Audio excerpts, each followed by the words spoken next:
नारायण नारायण नारायण श्रीमन नारायण नारायण नारायण नारायण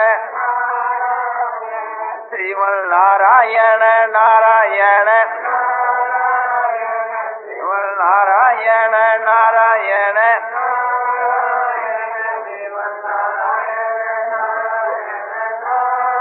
आनंदमय आनंदमय आनंदमय आनंदमय पूर्णानंद पूर्णानंद अपारानंद शांतानंद घनानंद अचलानंद ध्रुवानंद नित्यानंद बोधस्वरूपानंद ज्ञानस्वरूपानंद आनंद ही आनंद आनंद ही आनंद आनंद ही आनंद शांति शांति शांति।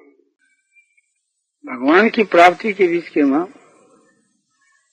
भाव प्रधान है। न प्रसाणे विद्यते देव न काष्ठे न मृन्मयी भावो विद्यते देव तस्मात् भावो कारण। देवता जो है न कोई पाषाण की मूर्ति में है और न काठ की मूर्ति में और न मिट्टी की मूर्ति में। जहाँ भाव है वहीं सो देवता है। इस वास्ते भाव ही प्रधान है। तो भगवान जो है भाव के भूखे हैं। जहाँ भगवान का भाव हो जाता है वहीं भगवान प्रकट हो जाते हैं। क्रिया से भी भाव ही प्रधान है, भाव ही बलवान है। एक आदमी शरीर से, वाणी से या मन से भी क्रिया करता है, किंतु उसका भाव नीचे दर्जे का है तो वो क्रिया नीचे दर्जे की समझी जाती है। देखने में कर्म चाहे शास्त्रीय क्यों नहीं हो, एक आदमी यज्ञ करता है, दान देता है, तप करता है, वेदों का अध्ययन करता है, क्रिया तो बहुत ही बढ़िया है। क्रिया सात्विक होकर के भी यदि भाव तामसी होता है तो भाव की प्रधानता के कारण से उसको तामसी फल मिलता है। उदाहरण के लिए एक आदमी यज्ञ करता है, जप करता है, तप करता है, अनुष्ठान करता है। क्यों करता है?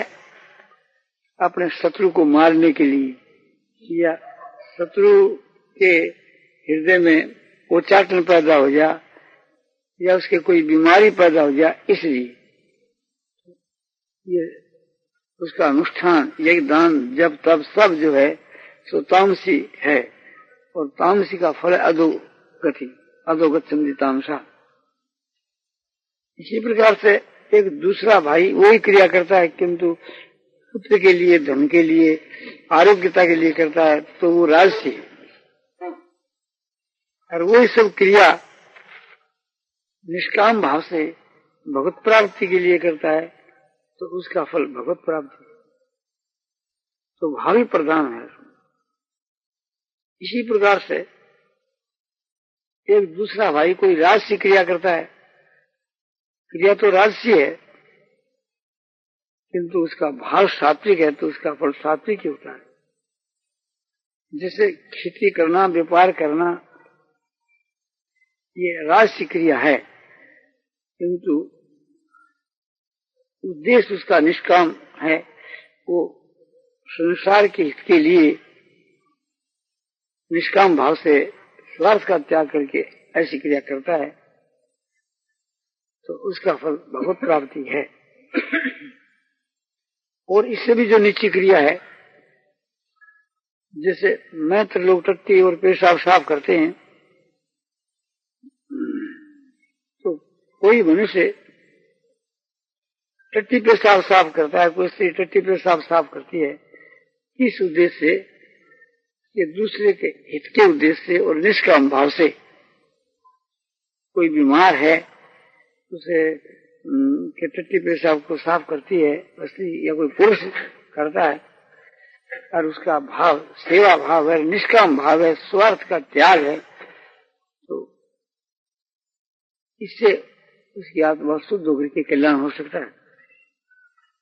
सबरी भिलनी सड़कों पर भारी दिया करती थी और जंगल से सूखी लकड़ी काट करके और ऋषियों के आश्रम के बीच के वहां पहुंचा दिया करती थी।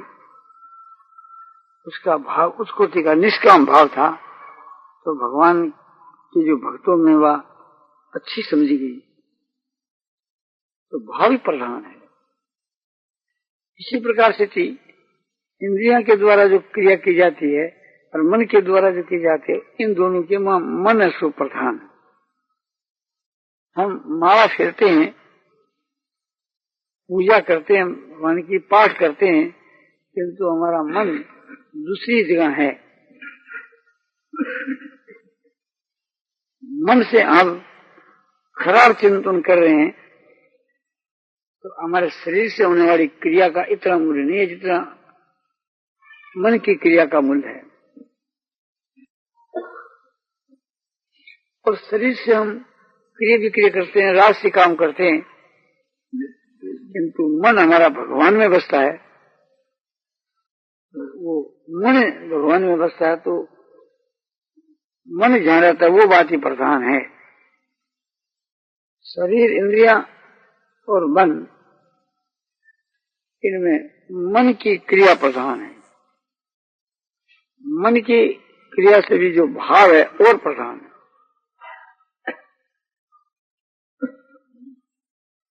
तो सबके बीच के वहां भगवत भाव करना चाहिए। सबके बीच में भगवत बुद्धि करनी चाहिए कि भगवान सबके बीच के में विराजमान। एक तो ये भाव है कि चराचर सब है सो भगवान को ही स्वरूप है। सबको भगवान समझता है। दूसरी बात यह कि सबको भगवान तो नहीं समझता, सब में भगवान समझता है। हाँ, सब में भगवान। जैसे आकाश सब में व्यापक है, यूं भगवान सब में व्यापक है। तो सब में भगवान समझना ये भक्ति का मार्ग है। और सबको भगवान समझना, इसके वहां भक्ति का मार्ग वाला भी, ज्ञान का मार्ग वाला, दोनों ही इस प्रकार के भाव से भावित हो सकते हैं। ज्ञान से निश्चित है, आपने कहा था। जैसे बहुनांग जमुना मंगते ज्ञानवान मांग प्रबद्धते वासुदेव तीसरा महात्मा सुदुर्लभ है। बहुत जन्मों के अंत के जन्म में जो भी कुछ तो वासुदेवी है, इस प्रकार से जी ज्ञानवान मुझको भसा है। और ऐसा ज्ञानवान जो है सो बहुत ही दुर्लभ है। और भक्त भी इस प्रकार से सब में भगवती कर सकता है। जैसे तुलसीदास जी ने कहा है, सो उन्होंने जान की हसी मति न टरे हनुमंत न सेवक सचराचर रूप राशि भगवान। सब कोई भगवान के स्वरूप की राशि है। चराचर जो कुछ तो भगवान को स्वरूप ही है और मैं सबका सेवक हूँ। ऐसा जो भाव है, ये भाव जिसका सदा कायम रहता है, कभी टरता नहीं, तो ऐसे भाव वाला पुरुष मेरा अनन्य भक्त है। ये हनुमान जी के लिए भगवान श्री राम ने आदेश दिया है। प्रथम जब भगवान मिले हैं तो हनुमान जी ने प्रश्न किया, हनुमान जी पहचाने नहीं। 4 मंत्रियों के सहित सुग्रीव ऋषिमुख पर्वत पर बैठे थे और श्री राम और लक्ष्मण उस ऋषिमुख पर्वत की तरफ आ रहे हैं। ये देख करके कि सुग्रीव ने ऐसा विचार किया कि कहीं बाली के भेजे हुए तो नहीं आ रहे हैं। बाली तो यहाँ आ नहीं सकता, तो शायद दूसरों के द्वारा मुझको मरवा दे। तो हनुमान को कहा, हनुमान तुम जाकर खबर ले, 2 पुरुष सिंह कौन आ रहे हैं और मुझको संकेत से समझा देना। बहुत ठीक है। इस प्रकार से मंत्रणा कर करके, विचार कर करके, और हनुमान जी वहां आए और आकर के पूछा, को तुम श्यामल गौर शरीरा,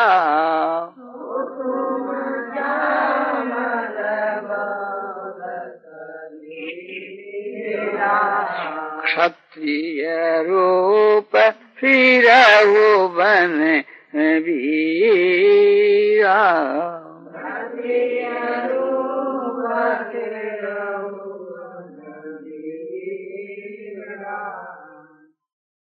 हे वीर, तुम दोनों कौन हो?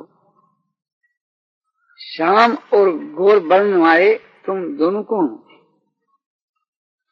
जो क्षत्रिय का रूप धारण करके वन में विचरण कर रहे हो? इसके उत्तर में भगवान कहते हैं, कौशले दशरथ के जाए,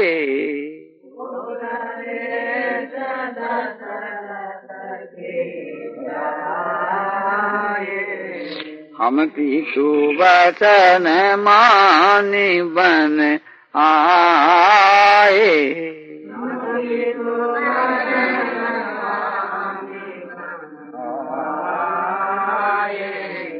कौशल देश का राजा जो दशरथ है, उसके हम पुत्र हैं, उसके घर में जन्मे हैं।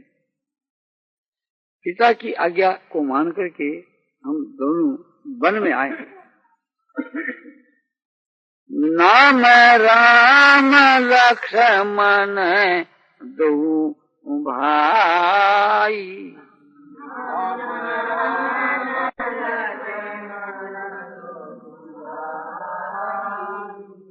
संग नारी सुकुमारी सुहाई।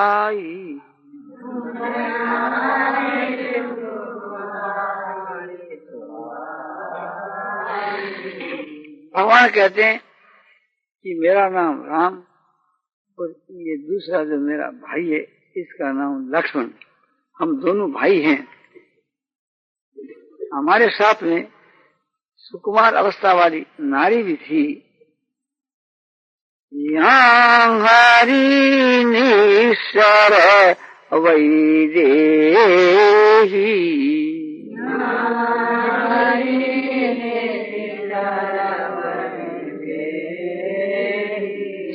ताको विप्र हम खोजत एही।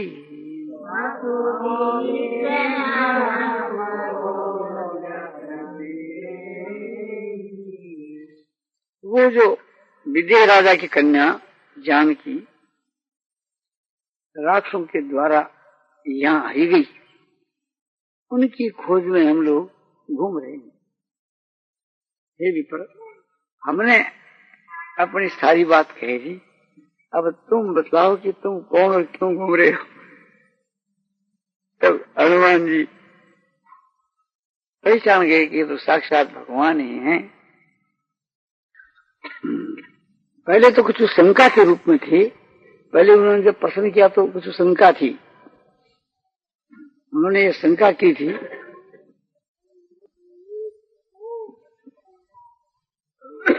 कि तुम तीन देवन में को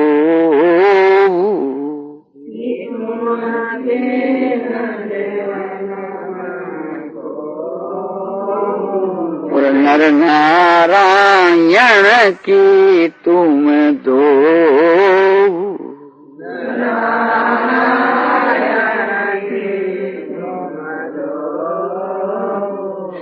यह तीन जो देव है, ब्रह्मा विष्णु महेश, उन तीनों में या आप शिव विष्णु तो नहीं हो, या आप साक्षात नर नारायण हो।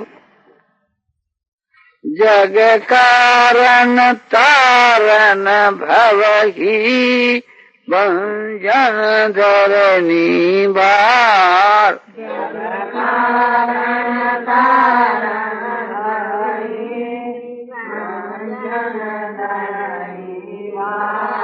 कि तुम अखिल भुवनपति लीन मनुष्य अवतार सियावर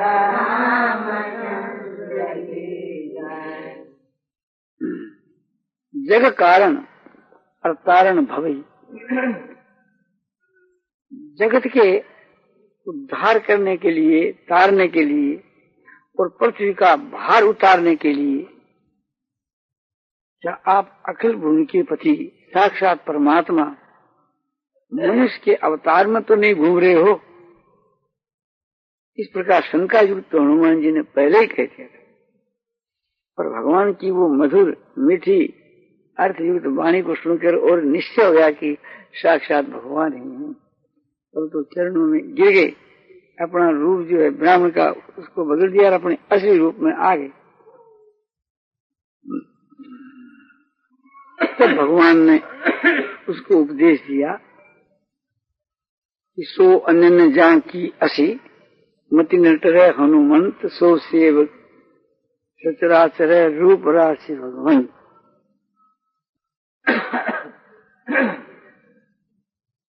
तो हनुमान का जो भाव है वो बहुत उच्च कोटि का देखा, तो भगवान उसके सम्मुख प्रकट हुए। जग कारण तारण भवई और भंजन धरणी भार के तुम अखिल भुवनपति लीने मनुज अवतार। तो ये बड़ा ऊंचा भाव देख करके फिर भगवान प्रकट होकर के अपना परिचय दे दिया। तो कहने का भी प्राय है कि भाव ही प्रधान। ये हनुमान का भाव उच्च कोटि का था, तो फिर उसी वक्त भगवान असो प्रकट हुआ।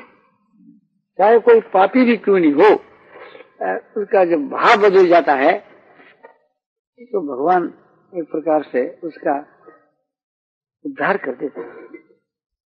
बाली तो बड़ा भारी पापी था, उसका जब भाव बदल गया तो उसका भी महाराज ने कल्याण कर दिया। जब बाली को एक ही बाण से मार गिराया और उनके सन्मुख भगवान आकर खड़े हो गए, तो बाली से क्या कह रहा है?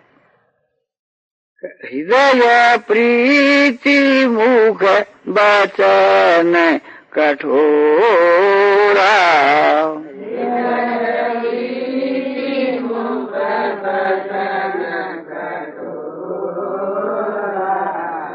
बोले चितई राम की ओरा।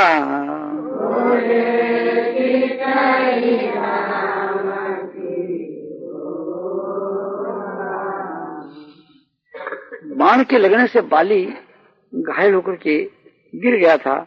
फिर थोड़ा समझो आपने बैठा होकर के और देखा तो कि भगवान सामने खड़े हैं। तो पूछा, कैसा जो बाली है जिसके हृदय में तो प्रीति है और वाणी जय की कठोर। तो भगवान के मुख की तरफ देख करके और मुखारबिंद को देखते हुए बाली ऐसो बोल रहा है कुछ कठोर शब्दों में कि धर्म हेतु अवतरे गुसाई और मारे हु मोही व्याध की नाई।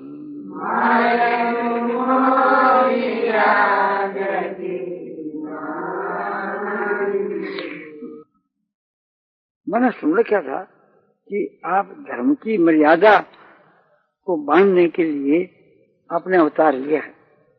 धर्म हेतु संसार में धर्म की स्थापना के लिए, धर्म का प्रचार करने के लिए आपने अवतार लिया। ये बात मैं समझता था, किंतु आपकी जो क्रिया है वो तो उस प्रकार की नहीं है, धर्मयुक्त नहीं है। जैसे कोई व्याधा जो है, पारदी जो है, और जैसे मृग को मार डालता ना, ऐसे आप मुझको एक प्रकार से मार डाला।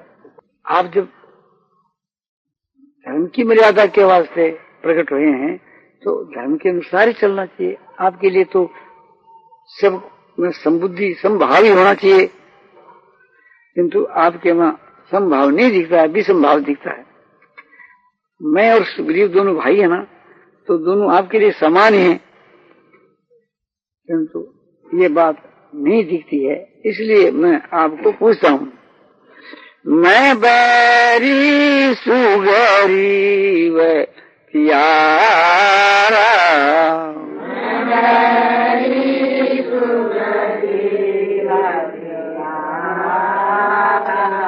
कारण कवन मोहि प्रभु मारा।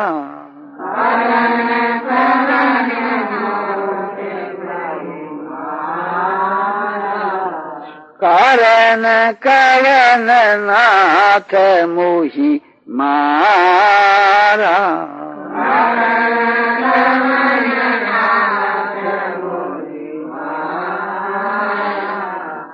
दोनों रकम से ही पाठ भेद मिलता है।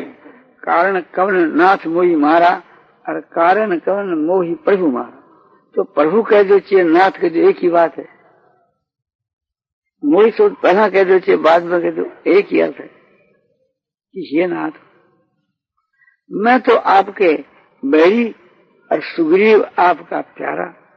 मैं ये जानना चाहता हूँ किस हेतु से आपने मुझको मारा। भगवान को तलब करते हैं तो भगवान नीति के अनुसार कहते हैं कि ठीक। अनुज बधू भगनी सुत नारी।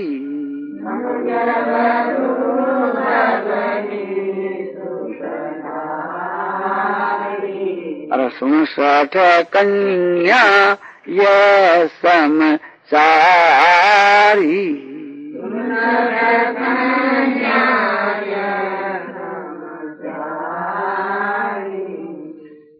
अनुज बधू अपने छोटे भाई की स्त्री और अपनी बहन और अपने पुत्र की स्त्री और अपनी लड़की, ये चारों एक समान है। या को कुदृष्टि बिलोक ही योगी।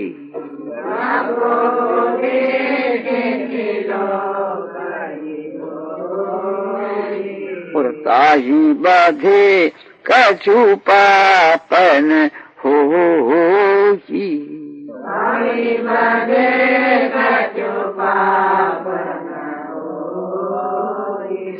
ऐसा जो पापी है, ऐसा कि अपने छोटे भाई की स्त्री को, अपने पुत्र बधू को, अपनी भगनी यानी बहन को और अपनी लड़की को, इनको जो बुरी दृष्टि से, माने खराब दृष्टि से, व्यभिचार की दृष्टि से जो देखे, ऐसा जो व्यभिचारी पुरुष से उसको कोई मार डाले तो मारने वाले को पाप नहीं लगता है। तो उसी श्रेणी में तू है।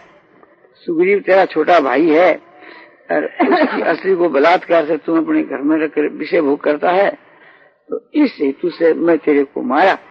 ये नहीं कि बाली तू तो मेरा बैरी और सुग्रीव को मेरा प्यारा हो।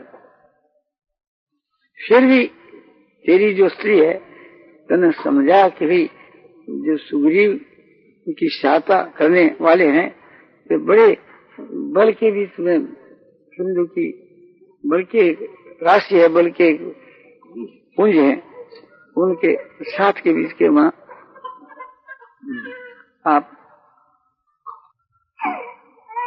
आपने नहीं युद्ध करने के लिए मत जाइए, किंतु अब तुमने कोई बात भी नहीं सुनी।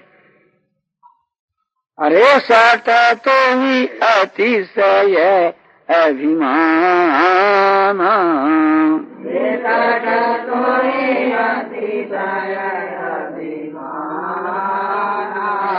नारी सिखावन करसिन काना।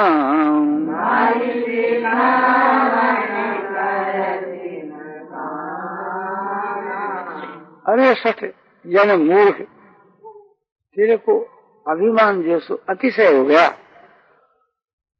जो तेरी स्त्री ने जो शिक्षा दी, हमारा परिचय दिया, किंतु तने कान से अच्छी प्रकार से उस बात को सुनी नहीं।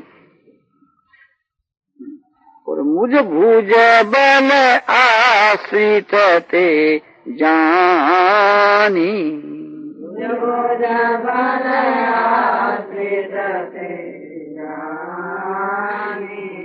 मारा चहसी अधम अभिमानी।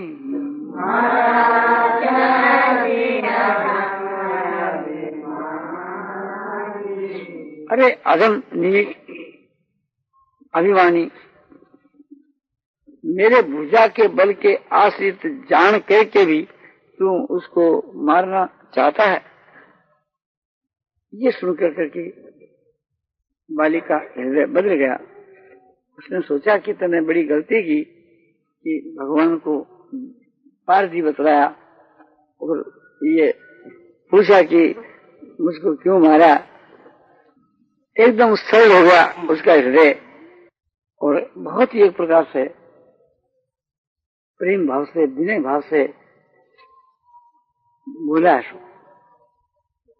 सुनहु राम स्वामी सुवग चलन चातुरी मोर।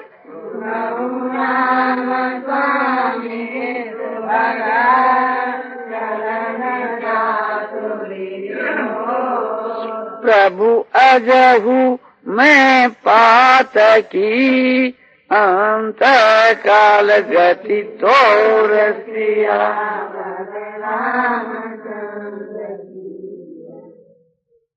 हे राम, मेरी वाणी को सुनो। हे सुवन उत्तम मार्ग में गमन करने वाले मर्यादा पुरुषोत्तम, मेरी वाणी को सुनो। हे स्वामी, हमारी बात की तरफ ध्यान दो। आपके सन्मुख मेरी चतुरता नहीं चल सकती। प्रभु, क्या अभी मैं पापी रहा? अजहू में बड़ा स्वारस्य है ये कि पापी तो था, क्या अभी पापी रहा? क्यों कि अंत समय के बीच के मां आप हमारे सामने खड़े हैं। अंत काल गति तो अंत समय के मां आपके चरणों के बीच के मां जो मेरी गति है, यानी आप ही समझो कि यहाँ विराजमान है और मैं आपके अब शरण हूँ, तो क्या एक प्रकार से अब मैं पापी रहा? तब भगवान क्षण मात्र के मां पगल गए और क्षण मात्र के मां भगवान एक बदल गए और उनका भाव एक प्रकार से भगवान का दूसरा ही हो गया। ये ठीक है, ये जो कहता है पहले तो पापी ही था, किंतु ये कहता है कि आपका दर्शन हो गया, अब क्या पापी रहा? तो भगवान का जो दर्शन है, भाषण है, सबरस है, वार्तालाप है, चिंतन है, इससे समझो कि सब पाप नाश हो जाते हैं, चाहे कोई कैसा भी पापी क्यों नहीं हो। तो भगवान बोले, सुनत राम अति कोमल बानी,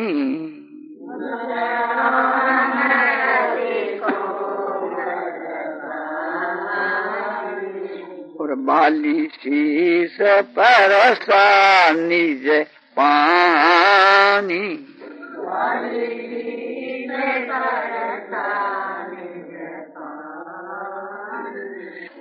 पानी माने हाथ। बाली की अतिशय कोमल वाणी सुन करके, सुनत का ये स्वारस्य है कि सुनने के साथ सुनत राम अति कोमल वाणी, कोमल वाणी नहीं, अति कोमल वाणी। पहला तो कठोर वाणी थी, कठोर वाणी थी कि एक प्रकार से थी, धर्म हेतु अवतरी घुसाई और मारे मोही व्याध की नहीं, मारे मोही व्याध की नहीं, ये कठोर वाणी थी। और अतिशय कोमल वाणी होगी। अब कि प्रभु अजहू में पात और अंत काल गति तो, अंत काल में आपके सन्मुख मेरी गति है, तो क्या अभी पापी रहा? आप अधम अधम कहते हो। तो भगवान उसकी वाणी को सुनकर मुग्ध हो गए और अपना जो हाथ है उसके मस्तक के ऊपर रख दिया और बोले, अतल करहु तनु राखहु प्राणा,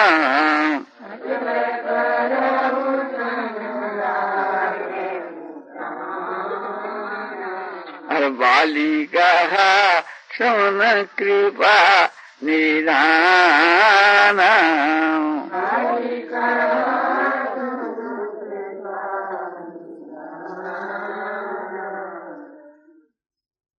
बाली ऐसो बोले कि हे कृपा निधान। इस बात के ऊपर बोले, भगवान कहते हैं कि तुम बोलो तो तुम्हारे प्राणों को रख दूं और तुम्हारे को अचल बना दूं, अमर बना दूं तुम्हारे। इसके ऊपर बाली ने कहा कि हे कृपा निधान, मेरी वाणी को सुनो।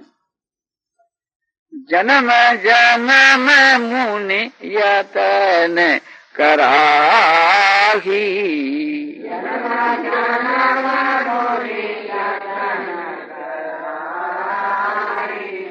और अंतराम कहीं आवत नाही।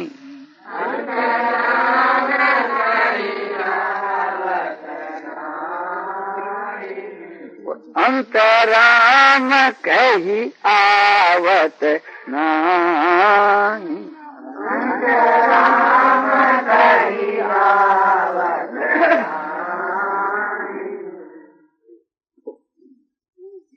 अंतराम कहीं, अंतराम कहीं, तो कहीं जो पाठ है उसका तो ये अर्थ होता है कि अंत के मां राम कहीं नहीं आते। और अंतराम कहीं का ये होता है कि अंत में मरने के समय में जो राम ऐसा कहकर के विदा होता है वो लौट कर वापिस नहीं आता। तो जन्म जन्म मुनि यतन कराही, मुनि लोग जन्म जन्म के मां प्रयत्न करते हैं। इसलिए प्रयत्न करते हैं कि अंत के समय के बीच के मां भगवान के दर्शन हो जाए। इसलिए फिर भी अंत में भगवान नहीं आते तो ये बात ठीक नहीं। मुनि लोग जन्म जन्मांतर में यत्न करते हैं, फिर भी भगवान नहीं आते तो फिर भगवान आने के ही नहीं। तो ऐसी बात नहीं। भगवान का हृदय इतना कठोर था ही कि जन्म जन्मांतर में प्रयत्न करने पर भी भगवान नहीं आए। तो भाव यह है कि मुनि लोग जो है जन्म जन्मांतर के बीच के मां समझो कि आपकी प्राप्ति के लिए प्रयत्न करते हैं, आपसे मिलने के लिए, तब कोई आप मिला करते हैं। ये तो आप के स्वरूप की महिमा। और जन्म जन्म के बीच के मां जो है मुनि लोग प्रयत्न करते हैं आपकी प्राप्ति के लिए। ऐसा आपका एक अलौकिक प्रभाव, ऐसे आप हो जो कि मेरे लिए यहाँ पधारे। और दूसरी बात यह, आपके नाम की ऐसी महिमा है, अंत में मरने के समय के बीच के मां जो आपके नाम का उच्चारण करता हुआ विदा होता है वो फिर लौट कर संसार में नहीं आता, मुक्त हो जाता है। और भी नाम की महिमा है। जासु नाम बल शंकर काशी,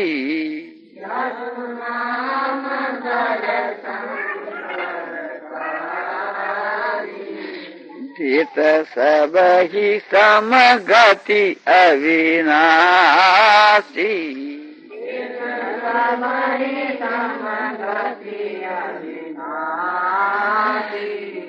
जिसके नाम के बल पर शंकर जी काशी के मां सबको समभाव से अविनाशी गति देते हैं।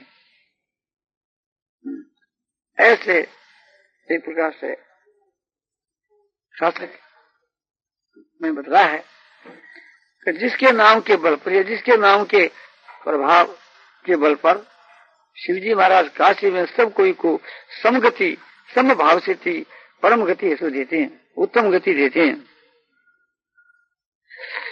अविनाशी गति देते हैं। ममलोचन गोचर सोई आवा,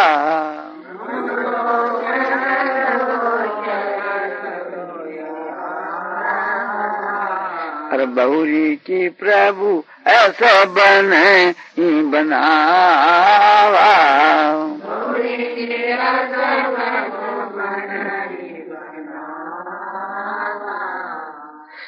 बहुरी की ऐसे प्रभु और बहुरी की प्रभु ऐसे एक ही भाव होता है, एक अर्थ होता है।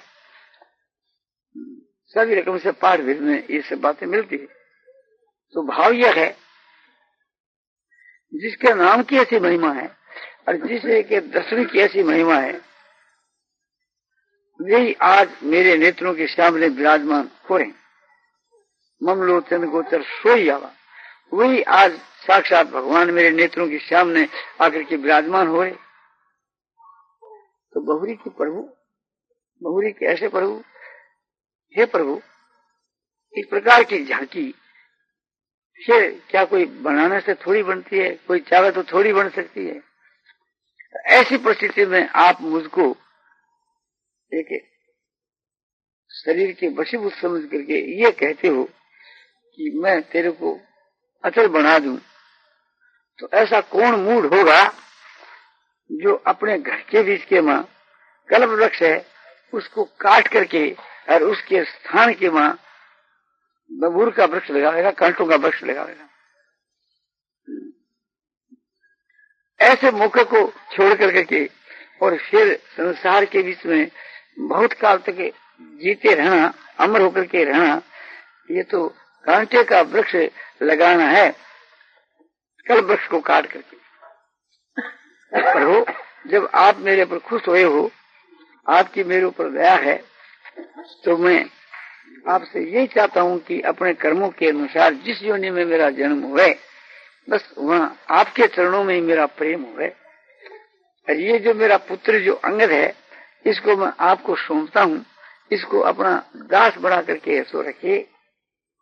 इस प्रकार से कह करके और बाली ने अपने शरीर का त्याग कर दिया। जैसे कोई हाथी अपने गले में से पुष्प की माला छोड़ देता है, उसको कोई परिश्रम नहीं होता, इस प्रकार से उन्होंने कुछ भी परिश्रम नहीं किया और भगवान ने उस बाली को अपने परम धाम में उसको भेज दिया। राम बाली ने जो धाम पठावा, श्री रामचंद्र जी बाली को अपने परम धाम को, निज धाम को भेज दिया। तो कहने का अभिप्राय यह है कि इतना भारी पापी था, तो भगवान की कृपा से थी, उसका क्षण मात्र में उद्धार हो गया। उसका भाव बदलने से थी, समझो कि भगवान की सारी क्रिया बदल गई।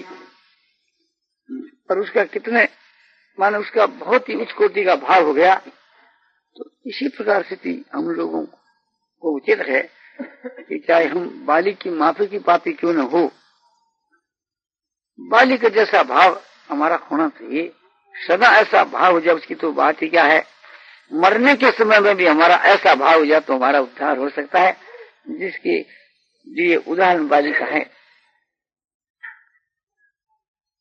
हनुमान के जैसा भाव होना और विशेष सौभाग्य की बात है। वे तो आदि से अंत तक भगवान के अनन्य प्रेमी होकर ही रहे, क्यों न प्रेमी होकर रहे। भगवान ने उनको उपदेश दिया। भगवान ने कहा कि समदर्शी कोई कहे सब कोहू और सेवक प्रिय अनन गति सोहू। सब कोई मुझको समदर्शी कहते हैं, किंतु जो सेवक है वो मुझको अनन्य प्यारा है। तो ये सुन करके हनुमान जी समझो कि पहले से थी भगवान के भक्त तो थे ही, फिर अनन्य सेवक बन गए, अनन्य भक्त बन गए। और भक्त भी ऐसे कि भगवान की आज्ञा के पालने के लिए हर वक्त तैयार रहे। इस प्रकार कि उनकी सेवा दे करके और भगवान ने वाल्मीकि रामायणी में ये कहना पड़ा कि हनुमान, मैं तुम्हारा ऋणी हो गया और तुम्हारे ऋण को चुकाना नहीं चाहता, क्योंकि अपने भक्त के मां, अपने जन के मां कोई आपत्ति आवे तब उसकी निवृत्ति के लिए चेष्टा की जावे, तब वो ऋण से मुक्त है। तो मैं चाहता ही नहीं कि तुम दुखी हो, तुम्हारे में कोई विपत्ति घटे और उस विपत्ति के मां फिर मैं तुम्हारी सहायता करूं, चाहे मैं ऋण होकर के ही हो, किंतु मैं तुम्हारी विपत्ति देखना नहीं चाहता हूं। तो बड़ा ऊंचा भाव है भगवान का, और हनुमान का ऊंचा भाव था। भाव ही प्रधान है। हनुमान जैसा भाव है तो बात ही क्या, वो तो एक नंबर है ही। हनुमान जी हमारा सदा भगवान के चरणों में रहे और भगवान की आज्ञा का पालन किया, भगवान के नाम का जप किया, भगवान के स्वरूप का ध्यान किया। भगवान के नाम का जप, स्वरूप का ध्यान, चरणों की सेवा और निकट में वास और अनन्य प्रेम, और समझो कि भगवान की निष्कामी उच्च कोटि के भक्त, ये सब जो हनुमान में सब बातें थी, ये किसी सज्जन में हुए तो उसका अहोभाग्य, उसका जन्म सफल है, सफल नहीं ऐसे भक्तों के तो दर्शन, भाषण, स्पर्श और वार्तालाप से दूसरे से मुक्त हो जाते हैं, जैसे हनुमान जी महाराज हुई। हनुमान जी तो बड़े उच्च कोटि के भक्त हुए। और हम भाव से ही कहते हैं कि चाहे नीचे से नीचे दर्जे का पुरुष भी क्यों नहीं हो, और सारे जन्म के माँ समझो कि पाप का आचरण भी क्यों नहीं किया हो, मरने के समय के बीच के माँ बाली के जैसा भाव हो जावे तो उसका भी ऐसा उद्धार। तो पापी से पापी का उदाहरण आपके सामने रख दिया, और उच्च से उच्च कोटि वाले भक्त का भी रख दिया। तो हम लोगों को कोशिश तो ऐसी करनी चाहिए, हम हनुमान के माफक बने, और ऐसा नहीं तो समझो कि बाली के माफक पापी हमें, तो समझो कि भाव तो बाली के जैसा होना चाहिए, जो ऐसे पापी होने पर भी हमारा उद्धार हो सके। नारायण नारायण नारायण श्रीमन नारायण नारायण श्रीमन नारायण नारायण श्रीमन नारायण नारायण आनंद आनंद आनंद पूर्णानंद अपारानंद शांतानंद घनानंद अचलानंद ध्रुवानंद नित्यानंद बोध श्रुवानंद ज्ञान श्रुवानंद आनंद आनंद शांति शांति शांति। भाव सुधार के विषय का व्याख्यान पूज्य श्री जयदयाल जी गोविंद का द्वारा मिति मार्गशीर्ष कृष्णा द्वादशी संवत 2013 तदनुसार तारीख 29 नवंबर 1956 ईस्वी को अपराह्न 3 बजे शाहपुर बगीचा गोरखपुर में दिया गया।